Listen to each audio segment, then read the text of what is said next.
Welcome back, everybody. Today I'm going to go through my latest finished glue book, which is framed book 2. Now I've taken all the images out of the actual book. In its original form it's in one of these plastic pocket folders, but you get too much shine off the plastic pocket, so I've taken the images out to show you. First up, we've got this face, which I think was, from memory, was done for a prompt in another group, something to do with blue and a face, obviously. The background here is from, I think, an ad for cognac, and her face is from a New Zealand opera ad for the Flying Dutchman, so you can see little traces of water here. That worked out well. I was pleased with that one. It looks far more complicated than it actually is. Right, a bit of a play with perspective here and animals. This was all one image, and then the cats got put in at the top, and it's called The High Ground. And I wish I had more of these dogs because they're wonderful. The next one up, the dogs are part of this garden scene, and the cat got put in along with the butterfly. Another experiment in perspective. This one here I'm quite fond of. I did like the misty background, and I've been able to get some fiery clouds in behind and a hand.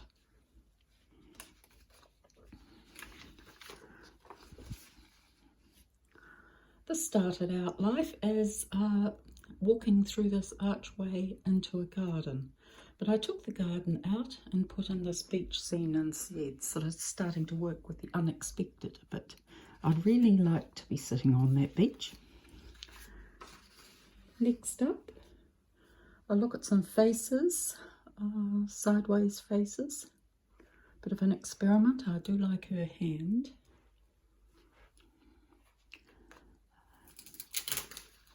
And next up is one from that fantastic magazine that comes out of India that I pick up when it's withdrawn from my public library. This one uses paper cutting down here on this side, and for the paper cutting I use this stencil. Right.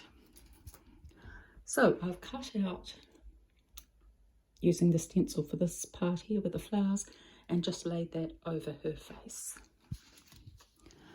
Also using paper cutting, you've got Marilyn here, and the bits that I cut out with the stencil I've used as sort of a flower border.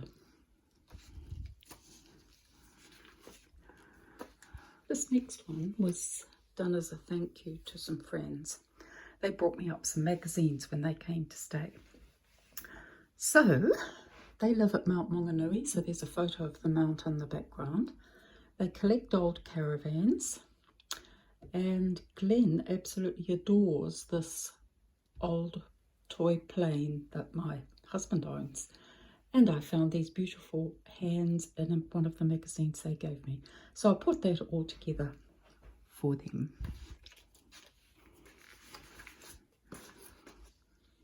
This next one started off with our girl on the scooter, who looks like she's lost her way or seen something a bit surprising. Anyway, with her bag of oranges, I took her out of her summery context and put her into some ice and snow, and then of course the opera house appeared. Well, why not? This next one, very strong face. Apparently a famous woman, yachtswoman. So I've set her here amongst the boats and the sea.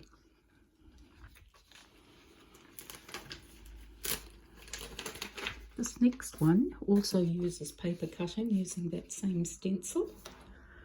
Quite a few elements to this. There was the background of the ferns and the greenery, and then I took two different papers and cut out this with the stencil on one of them and laid it over the other. but quite nice really. These sort of start to look a bit like magnolia flowers. And then there was a third image that had her with the doors, French windows, and I took the glass out of here and laid her over the top. Also using paper cutting, another quite complicated one was this one.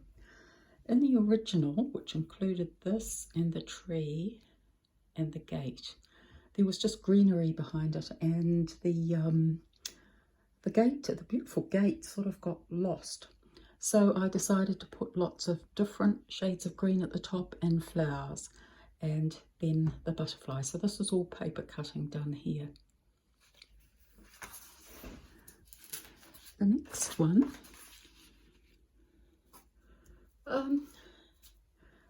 is based on the saying, the eyes are the window to the soul. So so with that one. It's one of those ones where the idea is better than the execution, I think. It happens to all of us. Quite often, actually. This one would turned out better. So we have a close-up of an apartment building, and I've left some of the building parts here, the fainter bits, but then I've turned them into bookcases in the other bits.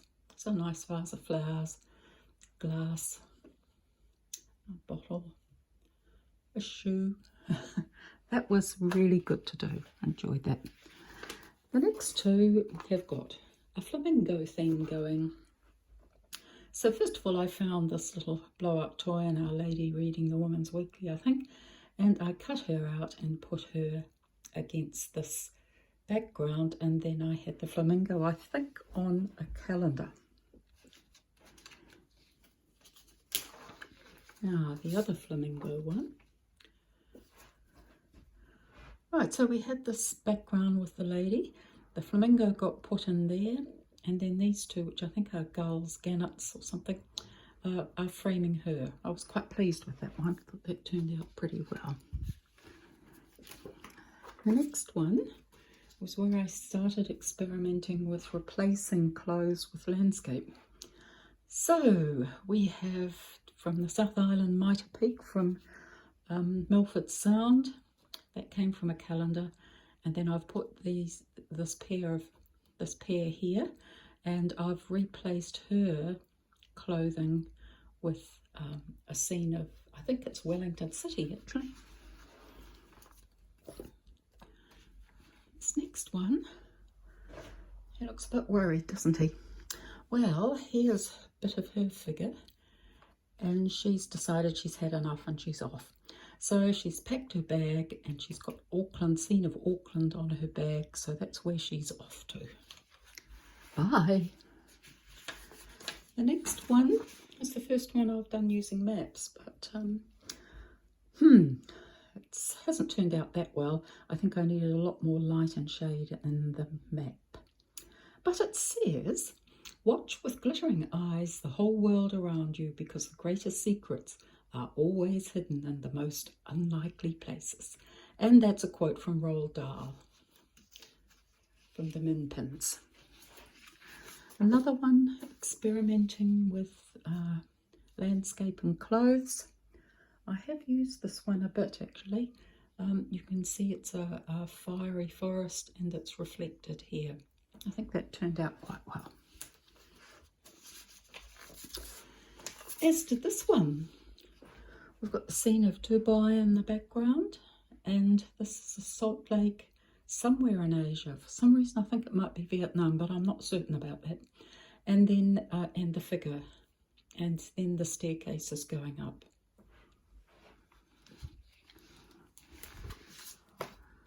Right, I've been wanting to do something like this for quite a while, and I found these two ladies perched on the edge. So I put them over this bird's eye view of this motorway system, and I actually find that quite scary. I want to say, stay there, don't fall off. Another one working with perspective. Excuse me. It says, it's a grand pre-war building with beautiful brownstone aesthetic.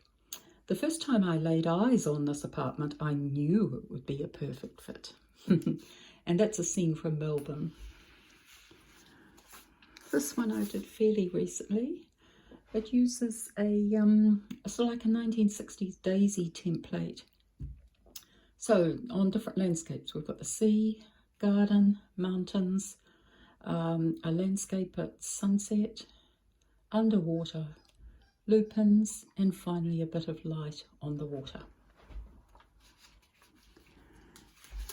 This next one, right, originally she had a beehive shaped hairdo, and I've replaced that with the flowers, and as a result that's quite busy, so I needed it to go against a fairly bland background, and I found this photo, which is good. I just lifted up her dress a little bit. Quite pleased with that. Right, the next one, also working with replacing clothing, this time with large tropical leaves to contrast with the trees. And here we are having a bath up on Mount Cook. She looks like she's having fun. This one I did recently, and I've called it Save the Children. We've got the light coming through the church dome. I think this is somewhere in Italy, and we have the Southern Alps from New Zealand off a calendar just underneath here, and the two children walking towards the light. Right, this next one is a face. Can you see the face? I'm sure you can, around here, on top of a beautiful wrapping paper that I have and I treasure. This one is using one of Heidi's frames from her book on Paul Decker, and this time it does have a slight stained glass look, I suppose, but I was using one of those little bulb catalogues that fall out of magazines, and it has lots of tiny pictures of flowers, so I just used up all from that catalogue for that's all flowers. Now this next one, this building appears in an advert, and I had lots and lots of it saved. So I decided to turn some of it upside down and fiddle around with it a bit. It's not symmetrical, so that didn't make it that easy. And some of the landscape is upside down as well, the trees, and then in goes the cat on the top. That worked out quite well. And the next one, because of this quite neutral colour and the furnishings, I decided to go with a black and white photo. So I've cut out all the panes of glass and put her in behind.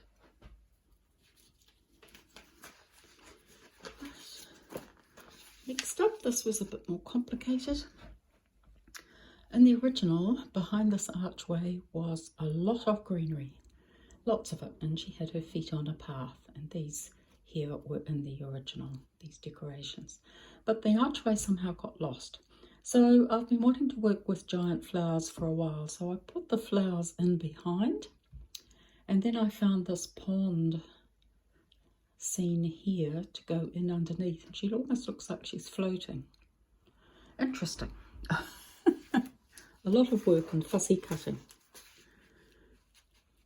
This one here, this is all from an art auction catalogue. I started out with this piece here, and I do notice when I finished it that I've got a lot of mountains and hills in this.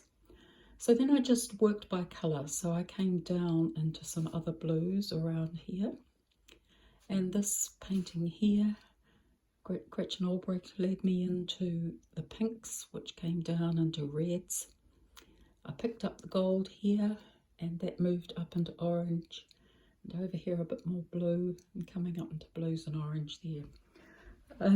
That one surprised me a bit. It turned out better than I expected it to. And I love this one. always wanted to work with cityscapes, but it's quite difficult to find the right images. Anyway, we've actually got 2 cityscapes here, I think, from memory. This big one at the bottom, and then there's another one up the top up here. And then the girls are having a great time there. Right, this one was for a prompt, Misty, and Te Araha is a small town in New Zealand. So I had about 3 copies of this piece of landscape, so I repeated it down and down.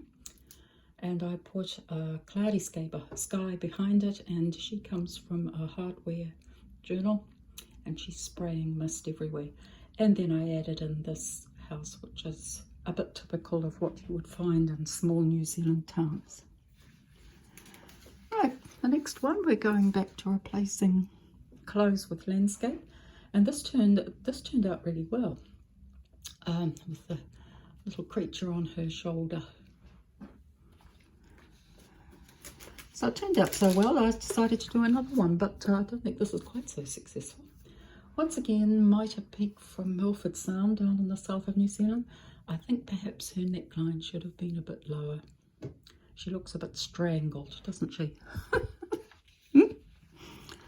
And the final one in the book, I've been getting on my Deborah Shapiro look. So I started out with the photo, and then I covered most of it, really, all of it I think, with strips of paper that sort of tone in and give this nice sort of impressionistic look to it, and lots of text in it. Escape across the ditch, then life begins, magic, fabulous and ever changing, a glow, window shopping, feeding your mind, in the heart, situated beside the beach, Mount Eden, which is where I live, and or just an ice cream. Yeah, so that's quite fun to do. Very time consuming and very messy, but it is cool. Okay then everybody, I hope you enjoyed that. Now I guess I'm going to be starting framed book 3.